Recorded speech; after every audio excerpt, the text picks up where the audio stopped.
અધ્યાય 5 ગૌલોકમાં મલવાસ।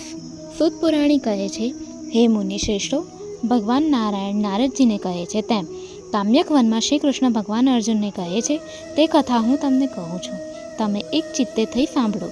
મલમાસના દુઃખના નિવારણ અર્થે ભગવાન વિષ્ણુ પોતાના વાહન ગરુડને આજ્ઞા આપે છે।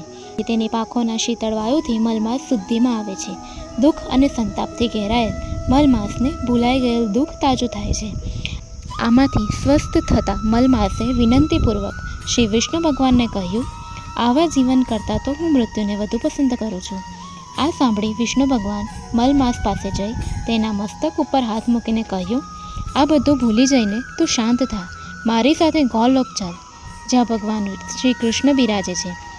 તે શ્યામ વર્ણવાળા, મુરલી ધારણ કરનાર, લાલ કમળ જેવા નેત્રવાળા, પૂર્ણ ચંદ્રમા જેવું પ્રકાશમાન મુખ, પીળું પીતાંબર ધારણ કરનાર છે, છાતીમાં શ્રી વત્સનું ચિહ્ન ધરાવનાર, રત્નોના સિંહાસન પર બિરાજનાર, પાર્ષદોથી ચોપાસ ઘેરાયેલ એવા શ્રી કૃષ્ણ એ જ પુરુષોત્તમ ભગવાન છે।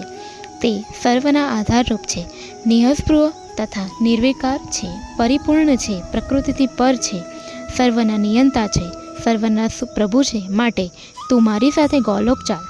આ ગૌલોક યોગીઓને પણ દુર્લભ છે ને અજ્ઞાનરૂપ અંધકારનો નાશ કરી જ્ઞાન માર્ગનો પ્રકાશ પાથરે છે।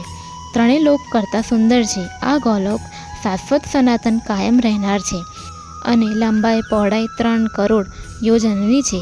તેની જમણી બાજુ 50 કરોડ યોજનના અંતરે વૈકુંઠ છે, જ્યારે ડાબી બાજુએ તેટલા અંતરે શિવલોક આવે છે। આ બંને પણ અતિ સુંદર છે। હે મલમાસ, આટલું બધું તારા આગળ વિવરણ કરવાનું કારણ એ છે કે હું તારા ઉપર પ્રસન્ન છું। મારે તારું દુઃખ દૂર કરવું છે। તું ગૌલોકમાં જઈશ એટલે આપોઆપ તારા સઘળા દુઃખો નાશ પામશે।